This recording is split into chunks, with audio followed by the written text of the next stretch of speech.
সম্মানিত সুধী, আল্লাহ তাআলার সন্তুষ্টিমূলক যে কোনো বিষয় এটা মনে মনে চিন্তা করা কিংবা মুখ দিয়ে বলা কিংবা কাজে বাস্তবায়ন করা, এটাই বেসিকলি যিকরুল্লাহ বা আল্লাহর স্মরণ। আমি আবার বলছি, আল্লাহ তাআলার সন্তুষ্টিমূলক যে কোনো কিছু মনে মনে চিন্তা করা কিংবা মুখে প্রকাশ করা অথবা কাজে বাস্তবায়ন করা, এটাই হচ্ছে যিকরুল্লাহ বা আল্লাহর স্মরণ, রিমেম্বারেন্স অফ আল্লাহ। বিশেষ করে আল্লাহ তাআলার পবিত্র নামগুলো স্মরণ করা। আমরা জানি যে আমাদের দেহকে সতেজ রাখার জন্য, প্রাণবন্ত রাখার জন্য খাবারের প্রয়োজন হয়।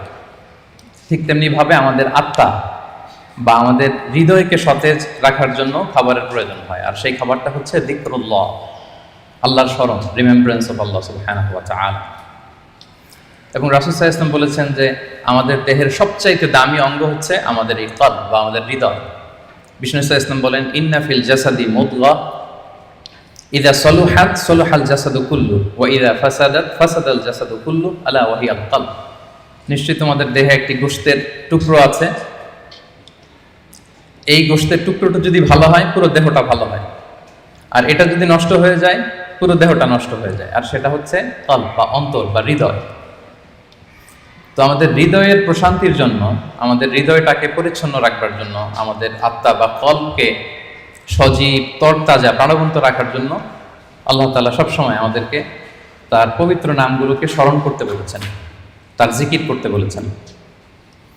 এবং আল্লাহ সুবহানাহু ওয়া তাআলার এই বরকতময় নামের যে লজ্জাত, যে স্বাদ, এটার আনন্দ তুলনাহীন, পৃথিবীর কোনো কিছুর সাথে তুলনা হয় না। এবং যারা আল্লাহর নাম জপে, আল্লাহকে ডেকে এর তৃপ্তি পেয়েছেন, কেবলমাত্র তারাই এটা উপলব্ধি করতে পারেন, তারাই এটা ভেতর থেকে, অন্তর থেকে রিয়েলাইজ করতে পারেন। এবং আল্লাহ তাআলার নৈকট্য হাসিলের অন্যতম একটি মাধ্যম হচ্ছে এই যিকরুল্লাহ বা আল্লাহ তাআলার স্মরণ। এবং বেশি বেশি আল্লাহ তাআলাকে স্মরণ করার মধ্য দিয়ে আল্লাহ তাআলার সাথে আমাদের একটা গভীর অ্যাটাচমেন্ট তৈরি হয়, একটা সুসম্পর্ক তৈরি হয়। এজন্য আপনারা দেখবেন কোরআনের পরতে পরতে বিভিন্ন জায়গায় আল্লাহ সুবহানাহু ওয়া তাআলা তার জিকিরের কথা বলেছেন, তাকে স্মরণ করতে বলেছেন। যে আয়াতটি দিয়ে আমি শুরু করেছি, সূরা আহজাবের 41 এবং 42 নম্বর আয়াত, আল্লাহ তাআলা ইরশাদ করছেন, ইয়া আইয়ুহাল্লাযীনা আমানু যকুরুল্লাহা যিকরান কাসীরা ওয়া সাব্বিহুহু বুকরাতান ওয়া আসীলা। অর্থাৎ ওহে বিশ্বাসীরা, তোমরা বেশি বেশি আল্লাহর জিকির করো বা আল্লাহ তাআলাকে স্মরণ করো, আর সকাল সন্ধ্যা তার পবিত্রতা বা তার মহিমা ঘোষণা করো। বিভিন্ন আয়াতে একই কথা আল্লাহ তাআলা রিপিট করেছেন যে আমাকে বেশি বেশি স্মরণ করো, বেশি বেশি আমার জিকির করো, এবং সকাল সন্ধ্যা আমার পবিত্রতা এবং মহিমা তোমরা ঘোষণা করো। এবং বিষ্ণু ঈসা ইসলামও বিভিন্ন হাদিসে তিনি বলেছেন যে আলাইকুম বিযিকরিল্লাহ, তোমাদের উচিত বেশি বেশি আল্লাহ তাআলাকে স্মরণ করা। এক লোক রাসূল সাল্লাল্লাহু আলাইহি ওয়াসাল্লামকে বলল, ইয়া রাসূলুল্লাহ, ইন্না শারাইআল ইসলামি ক্বাদ কাসুরাত আলাইয়া, ইসলামের বিধান তো অনেক, তো এত বিধানের মধ্যে থেকে আমি কোনটা পালন করব? ফাআখবিরনি বিশাইইন আতাশাব্বাসু বিহি, আপনি একটা আমাকে বলে দেন যেটা আমি আঁকড়ে ধরে থাকব, সবসময় করবো এটা, এরকম একটা বলেন। তখন রাসূল সাল্লাল্লাহু আলাইহি ওয়াসাল্লাম বললেন যে লা ইয়াযহালু লিসানুকা রাতাবান মিন যিকরিল্লাহ, তুমি যদি একটা সাজেশন চাও তাহলে আমি বলবো যে তোমার জিহ্বাটা যেন সবসময় আল্লাহর জিকিরে সিক্ত থাকে। সবসময় তোমার জিহ্বাকে, তোমার লিসানকে, তোমার জবানকে আল্লাহর জিকির দিয়ে তুমি সিক্ত রাখো। Always keep your tongue moist with the remembrance of Allah subhanahu wa ta'ala, আল্লাহর জিকিরে, আল্লাহর স্মরণে তোমার জিহ্বাটাকে সিক্ত রাখো। তো তার মানে কোরআনের এই আয়াত এবং রাসূল সাল্লাল্লাহু আলাইহি ওয়াসাল্লামের মুখনিসৃত এই হাদিস থেকে আমরা বুঝতে পারলাম যে আমাদের সবসময় আল্লাহ তাআলাকে খুব বেশি বেশি স্মরণ করা উচিত। এবং এই যে শব্দটা যিকরুল্লাহ বা আল্লাহর স্মরণ, এই জিকির শব্দটা কোরআনে বিভিন্ন অর্থে এসেছে। কখনো কখনো এটা সালাত অর্থে এসেছে, যেমন আল্লাহ তাআলা বলছেন, ইযা নুদিয়া লিস-সালাতি মিন ইয়াউমিল জুমআতি ফাসআউ ইলা যিকরিল্লাহ, জুমার আজান যখন হয় তখন তোমরা আল্লাহর জিকিরের দিকে ধাবিত হও। তো এখানে জিকির দ্বারা উদ্দেশ্য হচ্ছে জুমার সালাতের দিকে ধাবিত হও। আবার কখনো কখনো এই জিকির শব্দটা কোরআন অর্থে এসেছে। আল্লাহ তাআলা বলছেন, ইন্না নাহনু নাযালনা যিকরা ওয়া ইন্না লাহু লাহাফিযুন, নিশ্চয়ই আমি আল্লাহ তাআলা এই জিকিরকে নাজিল করেছি, এই জিকিরকে আমি সংরক্ষণ করব। এই জিকির দ্বারা উদ্দেশ্য হচ্ছে কোরআন, মানে আমি কোরআনকে নাজিল করেছি আর এই কোরআনকে আমি সংরক্ষণ করব।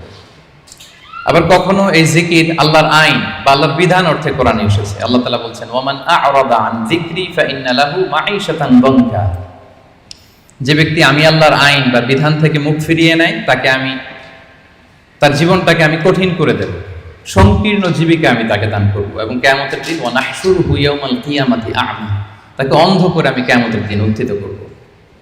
আবার কখনো কখনো এই জিকির শব্দটা কোরআনে ইলম বা নলেজ কে রিপ্রেজেন্ট করতে এসেছে। যেমন আল্লাহ তাআলা ইরশাদ করছেন, ফাসআলু আহলা যিকরি ইন কুনতুম লা তা'লামুন, তোমরা যদি কিছু না জানো তাহলে আহলে জিকিরকে জিজ্ঞেস করে জেনে নাও। তো এই আহলে জিকির দ্বারা উদ্দেশ্য কি? আহলুল ইলম, মানে যার কোরআন সুন্নাহর জ্ঞান আছে। আবার পাশাপাশি জিকির বলতে আল্লাহর স্মরণও বোঝায়, সিম্পলি আল্লাহ তাআলাকে স্মরণ করা, যেটা আমাদের আজকের টপিক, রিমেম্বারেন্স অফ আল্লাহ সুবহানাহু ওয়া তাআলা। যে আয়াতটা দিয়ে আমরা শুরু করেছিলাম যে ইয়া আইয়ুহাল্লাযীনা আমানু যকুরুল্লাহা যিকরান কাসীরা, ওহে বিশ্বাসীরা তোমরা আল্লাহ তাআলাকে বেশি বেশি স্মরণ করো। তাহলে সাধারণত স্মরণ করার অর্থ কোরআনে পাওয়া যায়। সম্মানিত সুধী, মূলত আমরা যে ইবাদতগুলো অফার করি, সকল ইবাদতের মূল উদ্দেশ্য হচ্ছে আল্লাহ তাআলার স্মরণ। আপনারা যদি একটু খেয়াল করে দেখেন, আমরা যত ইবাদত করি, যে সমস্ত ইবাদতগুলো ফার্জ করা হয়েছে, আসলে এর মূল উদ্দেশ্য কি? আল্লাহ তাআলাকে স্মরণ করা। আমরা যে সালাত করি, আসলে উদ্দেশ্য কি? আল্লাহর স্মরণ। আল্লাহ এটা বলেছেন, ওয়া আকিমিস সালাতা লিযিকরি ইন্নানি আনাল্লাহু লা ইলাহা ইল্লা আনা ফা'বুদনি ওয়া আকিমিস সালাতা লিযিকরি। মুসা আলাইহিস সালামকে আল্লাহ বললেন, আমি হচ্ছি আল্লাহ, আমি ছাড়া কোনো ইলাহ নেই, আর আমার স্মরণে সালাত কায়েম করো। তাহলে সালাতটা আমরা কায়েম করছি কার স্মরণে? বলুন সবাই, কার স্মরণে? আল্লাহর স্মরণে কায়েম করছি। আবার অনুরূপভাবে আমরা যে হজ আদায় করি, এই হজেরও মূল উদ্দেশ্য হচ্ছে আল্লাহ তাআলার স্মরণ। আল্লাহ তাআলা বলছেন, ফাইদা কাদাইতুম মানাসিকাকুম ফাযকুরুল্লাহা কাযিকরিকুম আবাআকুম আও আশাদ্দা যিকরা। তোমাদের হজের কার্যক্রম যখন শেষ হয়ে যায়, তখন আল্লাহ তাআলাকে ওইভাবে স্মরণ করো যেমনি জাহিলি যুগে তোমরা তোমাদের পূর্বপুরুষদের স্মরণ করতে, বা তার চেয়ে বেশি স্মরণ করো।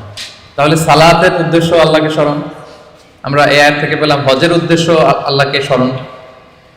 সিয়ামের উদ্দেশ্যের দিকে যদি আমরা খেয়াল করি, সিয়ামের প্রাইম অবজেক্টিভ হচ্ছে লাআল্লাকুম তাত্তাকুন, যাতে করে তোমরা আল্লাহ সচেতন হতে পারো, অর্থাৎ এই অনুভূতি নিজের মধ্যে বিল্ড করতে পারো যে আমি যাই করি না কেন, কে দেখে? আল্লাহ সুবহানাহু ওয়া তাআলা দেখে। তার মানে আল্লাহ স্মরণ।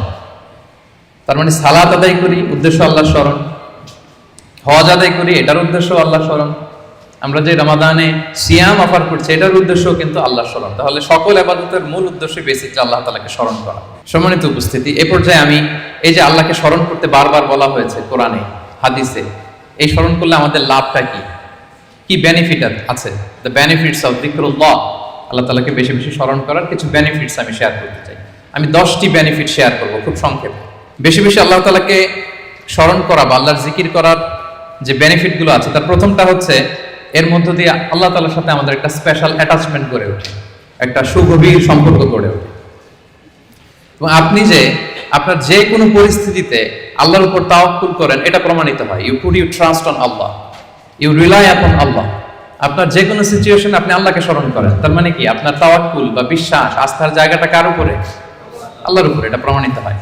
এবং এর মধ্য দিয়ে আপনার একটা সাবমিসিভনেস প্রমাণ হয়, যে আপনি সবকিছু আল্লাহ তাআলার উপর সুপর্দ করে দেন। এবং এর ভেতর দিয়ে আল্লাহর সাথে একটা গভীর অ্যাটাচমেন্ট, একটা সম্পর্ক আমাদের গড়ে ওঠে। এটা হচ্ছে 1 নম্বর বেনিফিট, যিকরুল্লাহ। 2 নম্বর বেনিফিট হচ্ছে যারা বেশি বেশি আল্লাহকে স্মরণ করে, আল্লাহর জিকির করে, তাদের প্রতি আল্লাহ তাআলা আল্লাহর নেয়ামত আরো বাড়িয়ে দেন। আল্লাহর ব্লেসিংস, মার্সি, বাউন্টিজ, এগুলো আল্লাহ তাআলা আরো বাড়িয়ে দেন। কারণ বারবার আল্লাহকে স্মরণ করা মানে কি? এটা কাইন্ড অফ মানে আপনার গ্র্যাটিটিউড, আপনি আল্লাহর প্রতি কৃতজ্ঞতা প্রকাশ করছেন যে আল্লাহ তাআলা আপনাকে নেয়ামতে ধন্য করেছেন। বারবার আপনি তাকে স্মরণ রাখেন। বাংলা একটা কথা বলে, যার নুন খাও তার গুণ গাও।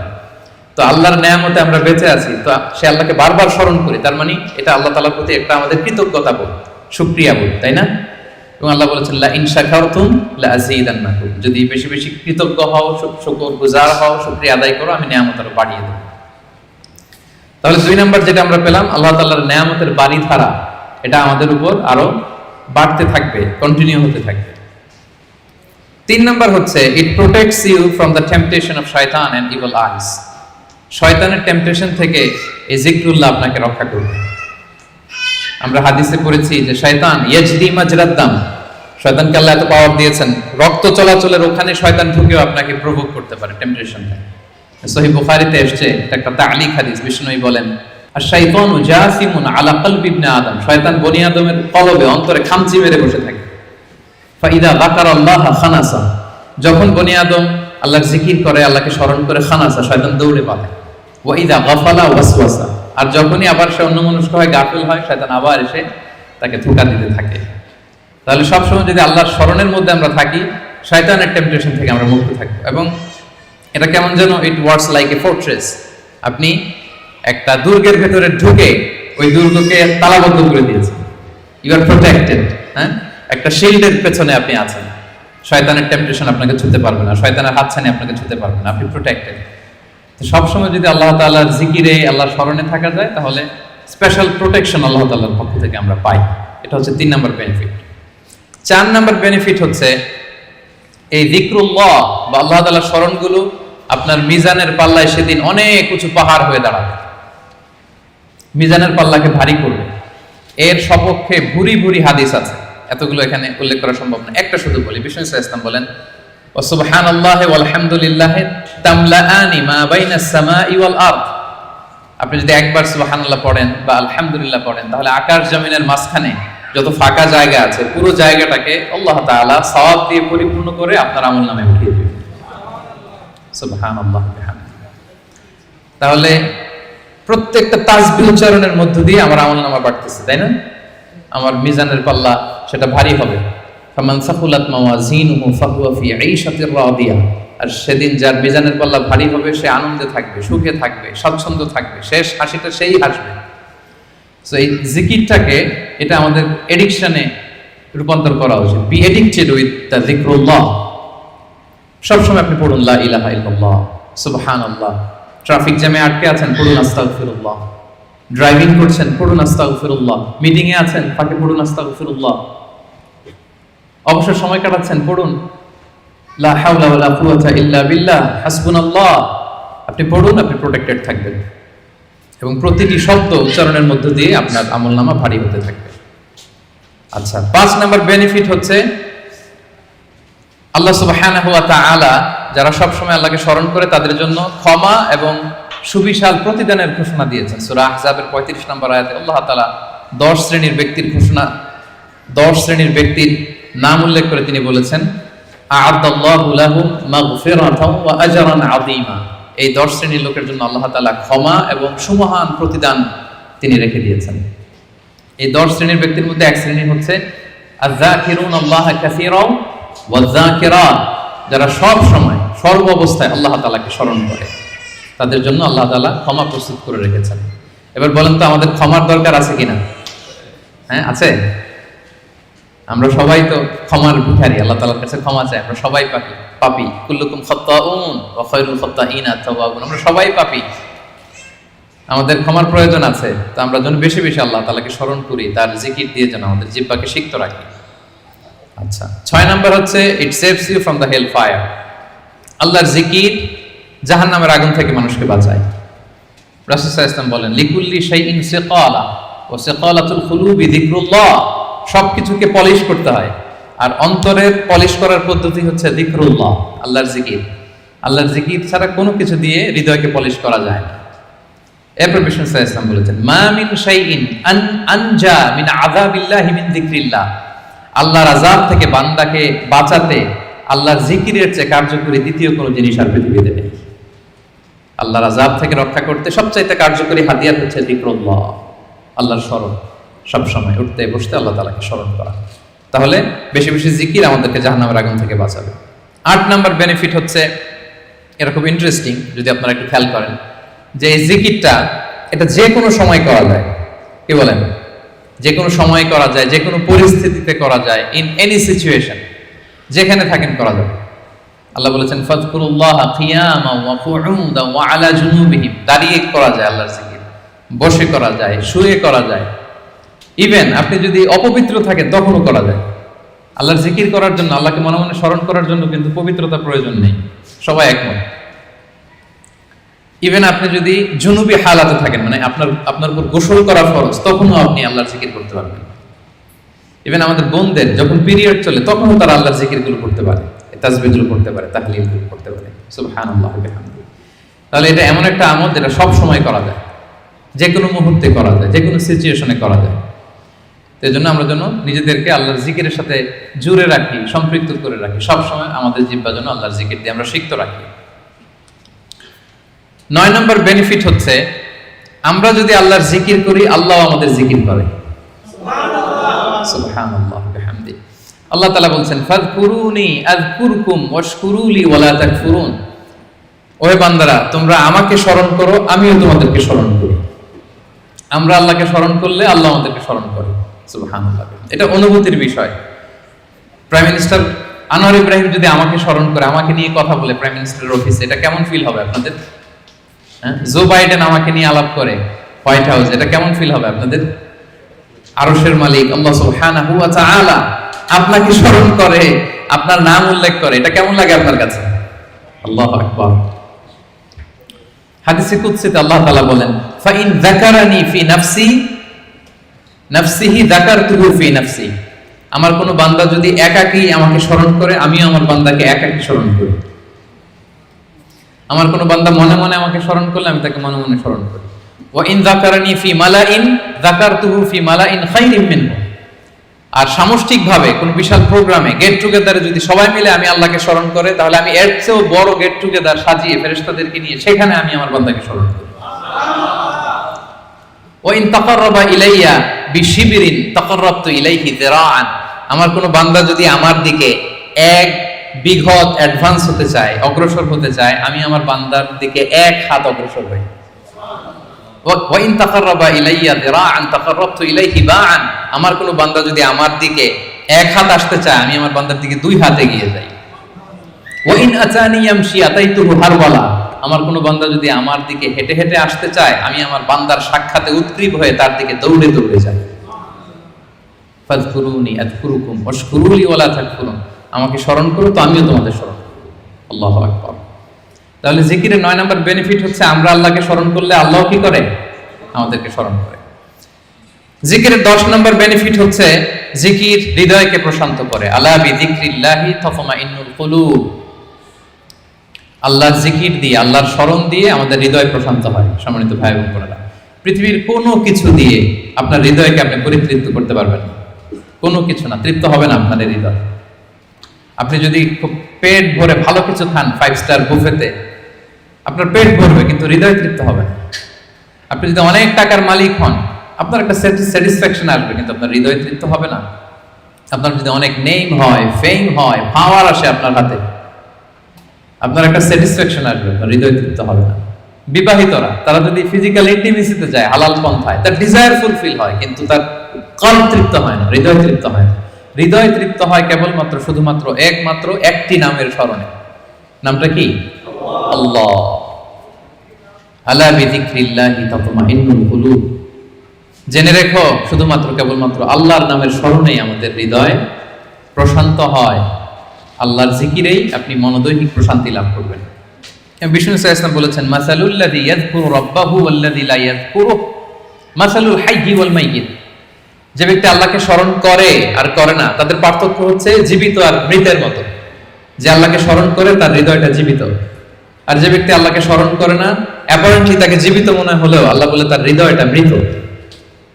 ইবনু তাইমিয়া আলাইহি রাহমা, উনি বলতেন, পানি ছাড়া যেমনি মাছ বাঁচতে পারে না, পানি থেকে মাছ উঠিয়ে ফেললে মাছের যেরকম অবস্থা, কোন বান্দা যখন গাফেল হয়ে আল্লাহর জিকির থেকে দূরে সরে যায়, তার হৃদয়ের ঠিক ওই অবস্থা হয়ে যায়। এটা মৃত অন্তরে রূপান্তরিত হয়। সম্মানিত ভাই বোন বোনেরা, তাহলে আল্লাহর স্মরণের সর্বশেষ 10 নম্বর বেনিফিট আমরা যেটা পেলাম, সেটা হচ্ছে আলা বিযিকরিল্লাহি তাতমাইন্নুল কুলুব। আল্লাহর জিকিরে আমাদের হৃদয় প্রশান্ত হয়।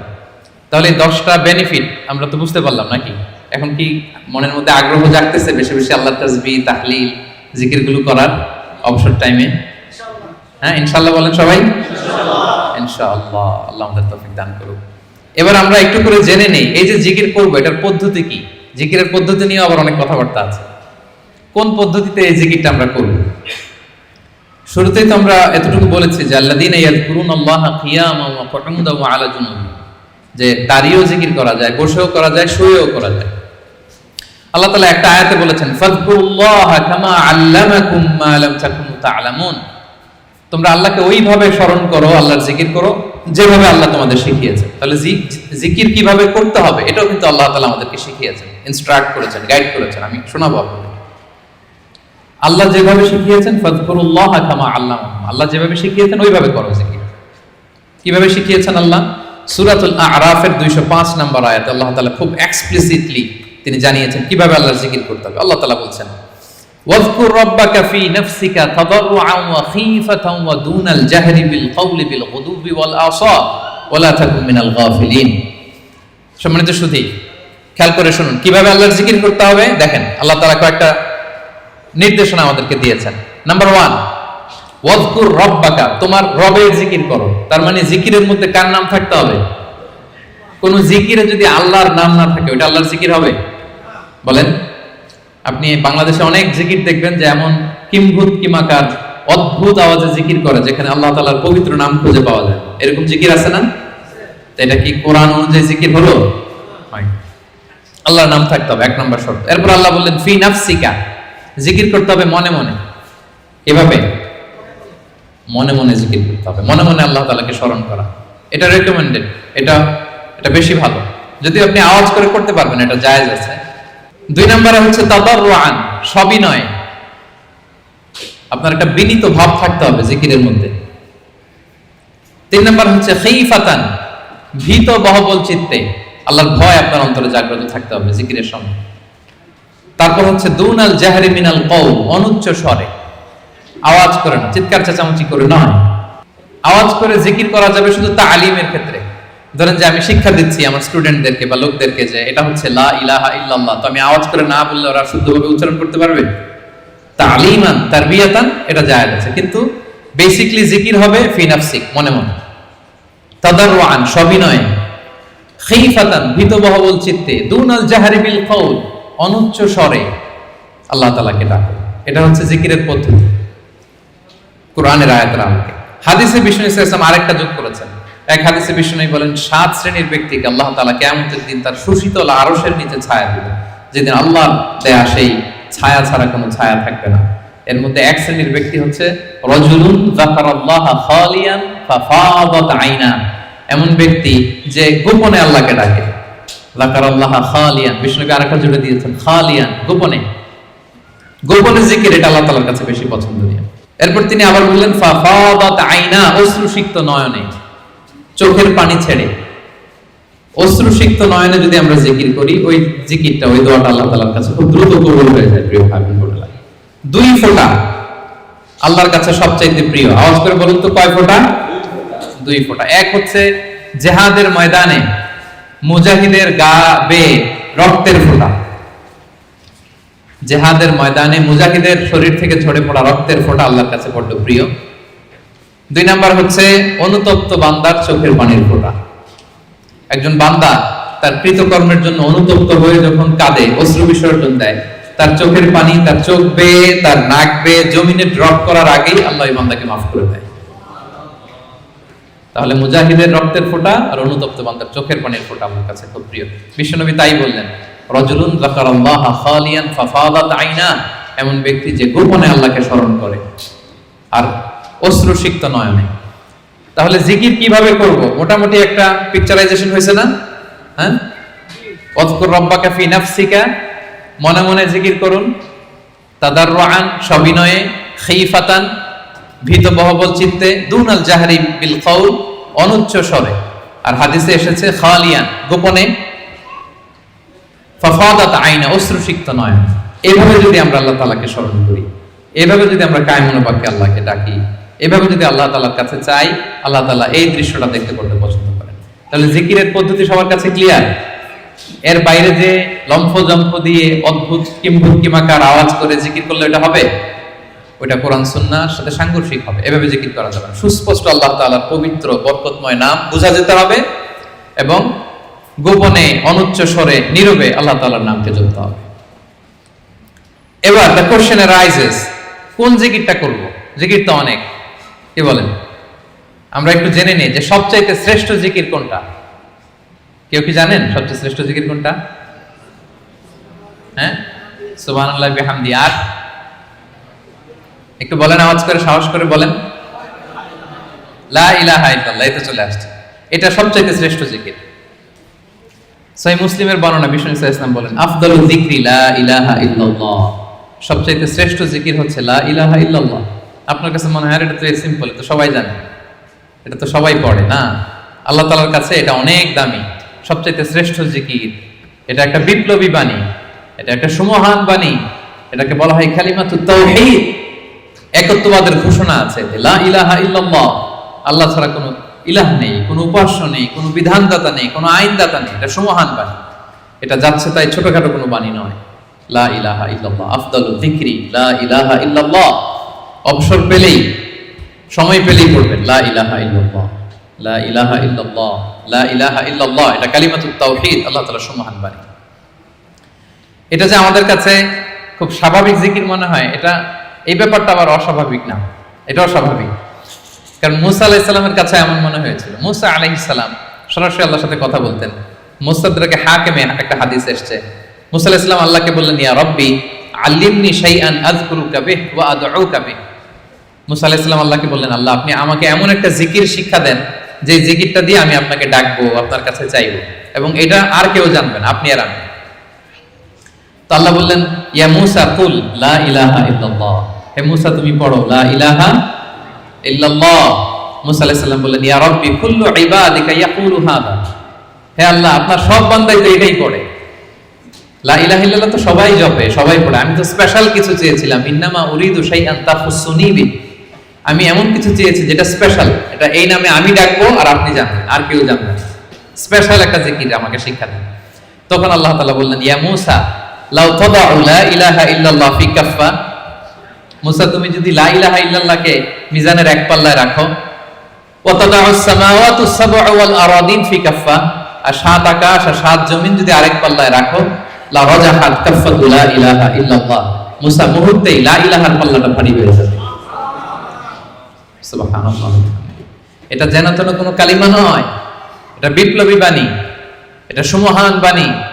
এখানে ওয়াননেস অফ গড, আমি যে এক, একক, অদ্বিতীয়, অতুলনীয়, ইউনিক, এটার ঘোষণা দেওয়া হয় লা ইলাহা ইল্লাল্লাহ। আল্লাহ ছাড়া কোনো ইলাহ নেই, আল্লাহ ছাড়া কোনো উপাস্য নেই, এটা সাধারণ কোনো বাণী নয়। তাহলে মুসা আলাইহিস সালামের মনেও প্রশ্ন জেগেছিল এটা, যে আল্লাহ স্পেশাল দোয়া শিখান। আল্লাহ বললেন লা ইলাহা ইল্লাল্লাহ, উনি বললেন সবাই তো এটা পড়ে। তখন আল্লাহ বললেন এটা এত দামি, মিজানের এক পাল্লায় লা ইলাহা রাখলে, আরেক পাল্লায় সাত আকাশ সাত জমিন রাখলে লা ইলাহার পাল্লা ভারী হয়ে যাবে। তাহলে আমরা লা ইলাহা ইল্লাল্লাহ এটার জিকির বেশি বেশি করব, কি বলেন? আসুন আমরা কয়েকবার পড়ি লা ইলাহা ইল্লাল্লাহ, লা ইলাহা ইল্লাল্লাহ, লা ইলাহা ইল্লাল্লাহ। আরেকটা হাদিসে এসেছে, রাসূল সাল্লাল্লাহু আলাইহি ওয়াসাল্লাম বলেন, আহাব্বুল কালামি ইলাল্লাহি আরবা, আল্লাহর কাছে সবচেয়ে প্রিয় কথা চারটি। বলুন তো কয়টি? চারটি। আল্লাহর কাছে সবচেয়ে প্রিয় কথা চারটি। এক হচ্ছে সুবহানাল্লাহ, দুই হচ্ছে আলহামদুলিল্লাহ, তিন হচ্ছে লা ইলাহা ইল্লাল্লাহ, চার হচ্ছে আল্লাহু আকবার। সুবহানাল্লাহ, আলহামদুলিল্লাহ, লা ইলাহা ইল্লাল্লাহ, আল্লাহু আকবার। এই চারটা কথা আল্লাহর কাছে সবচাইতে প্রিয়। কোনো সিকোয়েন্স রাখা লাগবে না, যেভাবে মন চায়। রাসূল সাল্লাল্লাহু আলাইহি ওয়াসাল্লাম বলেন, লা ইয়াদুরুকা বিআইয়িহিন্না বাদাতা, যেটা দিয়ে তুমি আগে শুরু করবে অসুবিধা নেই। আগে পড়তে পারেন লা ইলাহা ইল্লাল্লাহ, আগে পড়ুন সুবহানাল্লাহ, আগে পড়ুন আল্লাহু আকবার, আগে পড়ুন আলহামদুলিল্লাহ, কোনো সমস্যা নেই। তাহলে আল্লাহর কাছে সবচাইতে প্রিয় কথা কয়টি? চারটি। এটা আমরা জেনে গেলাম, সুবহানাল্লাহ, আলহামদুলিল্লাহ, লা ইলাহা ইল্লাল্লাহ, আল্লাহু আকবার। আচ্ছা, সহিহ বুখারীর সর্বশেষ হাদিসটা শোনাই। বিষ্ণু সাল্লাল্লাহু আলাইহি ওয়াসাল্লাম বলেন, কালিমাতান হাবিবাতান ইলার রহমান, দুটি বাক্য আছে দয়াময় আল্লাহর কাছে খুব প্রিয়, এই বাক্য দুটো, কিন্তু খাফিফাতান আলাল লিসান, জিহ্বায় উচ্চারণে এটা বেশ হালকা পাতলা। সাকিলাতান ফিল মিজান, কিন্তু মিজানের পাল্লায় উঠালে এটা অনেক ওজন হবে। এর এক হচ্ছে সুবহানাল্লাহি ওয়া বিহামদিহি, সুবহানাল্লাহিল আযীম, সুবহানাল্লাহি ওয়া বিহামদিহি, সুবহানাল্লাহিল আযীম। এটা পারেন না আপনারা? আজকের এই যে আলোচনা তো রেকর্ড হচ্ছে, আপনারা আমাদের সোশ্যাল মিডিয়া হ্যান্ডেলে সার্চ করলে পেয়ে যাবেন। আমি উচ্চারণ সহ তো বলে দিচ্ছি প্রত্যেকটা, আমরা যেন এগুলো মুখস্থ করে নেই। দুটি বাক্য আল্লাহর কাছে খুব প্রিয়, বড্ড প্রিয়, কিন্তু জিহ্বায় উচ্চারণ একেবারে very simple, very easy and smooth, কিন্তু মিজানের পাল্লা রেখে দিলে অনেক ভারী হয়ে যাবে। সুবহানাল্লাহি ওয়া বিহামদিহি, সুবহানাল্লাহিল আযীম। তারপরে আর কোন নামে জিকির করব? আল্লাহর 99টি নাম ধরে আল্লাহকে ডাকবো। আল্লাহর 99টা সুন্দর সুন্দর নাম আছে। কুল ইদউ আল্লাহ আও ইদউ আর রহমান আইয়াম্মা তাদউ ফালাহুল আসমাউল হুসনা। আল্লাহকে আল্লাহ বলে ডাকো কিংবা রহমান বলে ডাকো, তবে জেনে রাখো আল্লাহর অনেকগুলো সুন্দর সুন্দর নাম আছে। কয়টা নাম?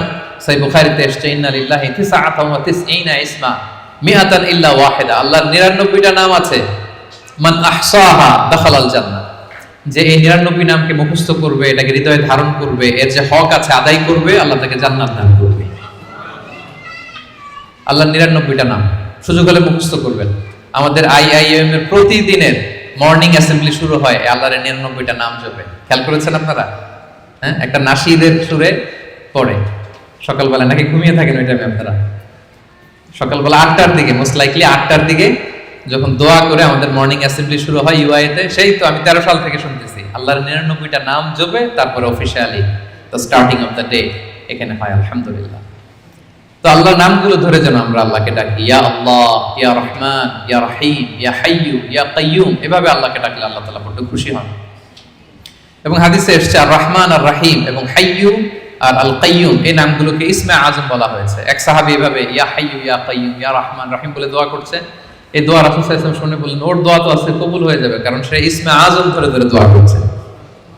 সুবহানাল্লাহ ওয়া বিহামদিহি। ইসমে আজম হচ্ছে এমন আল্লাহর নাম, ইদা দুইয়া বিহি আজাবা, আল্লাহ এটা দিয়ে আল্লাহকে ডাকলে আল্লাহ ডাকে সাড়া দেয়। ওয়া ইদা সুইলা বিহি আ'তা, এই নামের বদৌলতে আল্লাহর কাছে কিছু চাইলে আল্লাহ দিয়ে দেয়।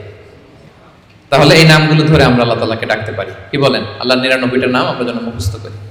সব শেষে বলবো আযকারুস সাবাহি ওয়াল মাসা, যেহেতু আমি যে আয়াত দিয়ে শুরু করেছিলাম সেই আয়াতের শেষে আল্লাহ বলেছেন ওয়াসাব্বিহুহু বুকরাতাও ওয়া আসীলা, তোমরা বেশি বেশি আল্লাহকে স্মরণ করো আর সকাল সন্ধ্যা আল্লাহর মহিমা, আল্লাহর প্রশংসা, আল্লাহর গ্লোরি এটাকে তোমরা বর্ণনা করো। আল্লাহর প্রশংসা, আল্লাহর মহিমা বর্ণনা করো সকাল সন্ধ্যা। সবসময় তো করবোই, বিশেষ করে সকাল সন্ধ্যা। এবং রাসূল সাল্লাল্লাহু আলাইহি ওয়াসাল্লাম ফজরের সালাতের পরে মাগরিবের সালাতের পরে লম্বা তাসবিহ পড়তেন। ফজরের প্রত্যেক ফরজ সালাতের পরে বিষ্ণু সাল্লাল্লাহু আলাইহি ওয়াসাল্লাম তাসবিহ তো পড়তেনই, ফজর আর মাগরিব এই দুইটার পরে আরো দীর্ঘ সময় ধরে তিনি তাসবিহ পড়তেন। প্রত্যেক ফরজ নামাজের পরে রাসূল সাল্লাল্লাহু আলাইহি ওয়াসাল্লাম 3 বার ইস্তিগফার করতেন। সবচেয়ে সহজ, খুব সহজ একটা জিকির, আস্তাগফিরুল্লাহ, আস্তাগফিরুল্লাহ, আস্তাগফিরুল্লাহ। আপনারা পড়েন তো নাকি? পড়েন। হ্যাঁ, এগুলো হচ্ছে টেক অ্যাওয়ে মেসেজ, এগুলো নিয়ে যেতে হবে সাথে করে। এই যে আইএম বাংলাদেশ কমিউনিটির সুন্দর প্রোগ্রামের আয়োজন করলাম, আমরা আসলাম, আমরা যেন প্রতিটা টেক অ্যাওয়ে মেসেজ সাথে করে নিয়ে যাই। ফরজ সালাতের পরে 3 বার আস্তাগফিরুল্লাহ আমরা পড়ব। ইস্তিগফারের অনেক ফজিলত, বেসিক 5টা ফজিলত বিষ্ণুই বলেন, মান লাজিমাল ইস্তিগফার জাআলাল্লাহু লাহু মিন কুল্লি দীকিন মাখরাজা। ইস্তিগফার যে সব সময় পড়বে ও জীবনে আটকাবে না, বিপদে পড়লেই আল্লাহ এই যে কেলওয়ারের ব্যবস্থা করে দিবেন, মানে ওয়ে আউট, এক্সিট। আপনি আটকাবেন, আল্লাহ আপনাকে ওয়ে আউটের ব্যবস্থা করে দিবে। অমিন কুল্লি হাম্মিন ফারাজা, দুশ্চিন্তা থাকবে না আপনার জীবনে, অ্যাংজাইটি থাকবে না, চিন্তা মুক্ত করবেন। 2টা গেল। ওয়ারযুকহু মিন হাইসু লা ইয়াহতাসিব, এমন জায়গা থেকে আল্লাহ রিজিকের ব্যবস্থা করে দিবেন আপনাকে, আপনি কল্পনাও করতে পারবেন না। 4 নাম্বার, আল্লাহর পক্ষ থেকে বড় আযাব গজব কখন আপনাকে স্পর্শ করবে না। ওমা কানাল্লাহু মুআযিবাহুম ওয়া হুম ইস্তাগফিরুন, আমার বান্দারা যতক্ষণ ইস্তিগফার করে কোনো আযাব তাকে স্পর্শ করবে না। 5 নাম্বার, যে সব সময় ইস্তিগফার, উঠতে বসতে সব কাজে ইস্তিগফার করে পড়তে পড়তে এক পর্যায়ে এই ব্যক্তি মুস্তাজাবুদ দাওয়াতে উন্নীত হয়ে যায়। মুস্তাজাবুদ দাওয়া মানে এমন ব্যক্তি যে দোয়া করতে দেরি হয়, ওই দোয়া কবুল হতে দেরি হয় না, হাত তুলতে দেরি আল্লাহ কবুল করে ফেলে। তা আমরা কি মুস্তাজাবুদ দাওয়া হতে চাই? সবাই হতে চাই? আমরা যেন বেশি বেশি ইস্তিগফার করি। এরপর রাসূল সাল্লাল্লাহু আলাইহি ওয়াসাল্লাম পড়তেন আল্লাহুম্মা লা মানিআ লিমা আ'তাইত ওয়া লা মু'তিয়া লিমা মানা'ত ওয়া লা ইয়ানফা'ু যাল জাদ্দি মিনকাল জাদ। অর্থগুলো বড় সুন্দর। আল্লাহ তুমি যেটা আমাকে দিবে এটাকে আটকে রাখার কেউ নাই। আল্লাহ তুমি যেটা আটকে রাখতে চাও, দিতে চাও না, গোটা বিশ্বের সব শক্তি একসাথে মিলেও এটা আমার সামনে হাজির করার ক্ষমতা কারণ নেই। আল্লাহ তোমার সামনে তোমার আনুগত্য ছাড়া অন্য কিছুর কোনো দাম হয় না। এগুলো রাসূল সাল্লাল্লাহু আলাইহি ওয়াসাল্লাম পড়তেন। সকালবেলা পড়তেন আল্লাহুম্মা বিকা আসবাহনা ওয়া বিকা আমসাইনা ওয়া বিকা নাহইয়া ওয়া বিকা নামুতু ওয়া ইলাইকান নুশুর। আবার সন্ধ্যাবেলা পড়তেন আল্লাহুম্মা বিকা আমসাইনা ওয়া বিকা আসবাহনা ওয়া বিকা নাহইয়া ওয়া বিকা নামুতু ওয়া ইলাইকান নুশুর। এই দোয়াগুলো রাসূল সাল্লাল্লাহু আলাইহি ওয়াসাল্লাম পড়তেন। আল্লাহুম্মা আনতাস সালাম ওয়া মিনকাস সালাম তাবারাকতা ইয়া যাল জালালি ওয়াল ইকরাম, এটা পড়তেন। ফজরের সালাতের পর একটা বিশেষ দোয়া পড়তেন আল্লাহুম্মা ইন্নী আসআলুকা ইলমান নাফিআ ওয়া রিজকান তাইয়্যিবা ওয়া আমালান মুতাকাব্বালা। আল্লাহ আপনার কাছে আমি উপকারী জ্ঞান চাই, আল্লাহ আপনার কাছে আমি পবিত্র রিজিক চাই, আল্লাহ আপনার কাছে আমি কবুলযোগ্য আমল চাই। এই দোয়াগুলো বিষ্ণু ইসলাম পড়তেন। প্রত্যেক ফরজ সালাতের পরে 33 বার সুবহানাল্লাহ, 33 বার আলহামদুলিল্লাহ, 33 বার আল্লাহু আকবার, সবশেষে মিলাতেন এই বলে লা ইলাহা ইল্লাল্লাহ ওয়াহদাহু লা শারীকা লাহু লাহুল মুলকু ওয়া লাহুল হামদু ওয়া হুয়া আলা কুল্লি শাইইন কাদির। এই দোয়াটা লা ইলাহা ইল্লাল্লাহ ওয়াহদাহু লা শারীকা লাহু, বিষ্ণু বলেন এটা আরাফার দিনের শ্রেষ্ঠ দোয়া। এই দোয়া আমি আমার আগের সব নবীরা পড়েছে। এই দোয়াটা যেন আমরা বেশি বেশি পড়ি। কত দোয়া যে বিষ্ণু ইসলাম করেছেন, প্রতিটা মুহূর্তে আল্লাহ তাআলার জিকির দিয়ে বিষ্ণু ইসলাম তার জিহ্বাকে সিক্ত রাখতেন। আমরা তো ঘুমের সময় পড়ি আল্লাহুম্মা বিসমিকা আমুতু ওয়া আহইয়া, বিষ্ণুনবী চমৎকার একটা দোয়া পড়তেন, আল্লাহুম্মা ইন্নী আসলামতু ওয়াজহি ইলাইক ওয়া ফাওয়াদতু আমরি ইলাইক ওয়া আলজাতু যাহরি ইলাইক রাগবাতান ওয়া রাহবাতান ইলাইক লা মালজা ওয়া লা মানজা ইল্লা ইলাইক আল্লাহুম্মা আমানতু বিকিতাবিকাল্লাযী আনসালতা ওয়া নাবিয়্যিকাল্লাযী আরসালতা। হে আল্লাহ, আমি আমার নিজেকে তোমার কাছে পরিপূর্ণ সাবমিশন করে দিলাম। ঘুমোতে গেলে আমাদের পিঠ বিছানায় লাগে না, আল্লাহ আমার বিছানাকে তোমার কাছে আমি আশ্রয় রাখলাম। আল্লাহ আমার নিজেকে আমি তোমার কাছে সুপর্দ করে দিলাম। কি সাবমিসিভনেস, কত চমৎকার ভাবে নিজেকে আল্লাহ তাআলার কাছে সঁপে দিতেন। আমরা পানি খাই, পানি খাওয়ার পরে বিষ্ণুনবী এত চমৎকার একটা দোয়া পড়তেন। তিনি পড়তেন আলহামদুলিল্লাহিল্লাযী জাআলা হাযাল মাআ আযবান ফুরাতান বিরাহমাতিহি ওয়া লাম ইয়াজআলহু মিলহান উজাজান লিযুনুবিনা। প্রশংসা সে আল্লাহ, যে আল্লাহ দয়া করে এই পানিটাকে সুইট ওয়াটার মানে সুমিষ্ট পানি বানিয়েছেন। আমরা যে পাপী, আমাদের পাপের কারণে এই পানিটাকে তিনি লবণাক্ত বানিয়ে দেন। চিন্তা করেন তো, এই যে মিনারেল ওয়াটারের বোতল খুলে তো ঘট ঘট করে ইফতারি করে ফেলি, পানি যদি মিষ্টি না হয়, লোনা পানি হতো, লবণাক্ত হতো, কি হতো আমাদের? আমরা কি কল্পনা করি? এই দোয়াগুলো বিষ্ণু ইসলাম সবসময় করতেন। সফরের সময় লম্বা দোয়া পড়তেন। অনেক দোয়ার লিস্ট আমি নিয়ে এসেছিলাম, এগুলো আপনারা অনলাইনে সার্চ করলেও পাবেন। আমাদের পুরো দিনটাকে, আমাদের পুরো রাতের সময়গুলোকে আমরা আল্লাহর জিকিরে কিন্তু এভাবে সাজাতে পারি। বিষ্ণু ইসলামের নির্দেশনা অনুযায়ী যেন আমরা আমাদের জিহ্বাটাকে আল্লাহর এই চমৎকার নামের জিকির দিয়ে যেন সিক্ত রাখি। আমরা যেন বেশি বেশি আল্লাহ তাআলার নাম জপে নিজেদেরকে শয়তানের প্রভোকেশন, টেম্পটেশন থেকে যেন আমরা প্রোটেক্টেড রাখি। আমরা যেন আমাদের সাথে আল্লাহর সম্পর্ককে আরো মজবুত করি। তাহলে আমরা যে টপিকটা দিয়েছিলাম, let's nourish our hearts with the remembrance of Allah, এই রমাদানে আমরা যেন বেশি বেশি আল্লাহ তাআলাকে স্মরণ করে আমাদের হৃদয়টাকে উজ্জীবিত রাখতে পারি, আমাদের হৃদয়টাকে যেন সজীব রাখতে পারি, যেন সিক্ত রাখতে পারি। আল্লাহ তাআলা আমাদের সবাইকে এই সংক্ষিপ্ত কথাগুলো বোঝার ও আমল করার তৌফিক দান করুন। হাযা মা ইনদি ওয়াল ইলমু ইনদাল্লাহি আলাইহি তাওয়াক্কালতু ওয়া ইলাইহি উনীব। ওয়াসসালামু আলাইকুম ওয়া রাহমাতুল্লাহি তাআলা ওয়া বারাকাতুহু।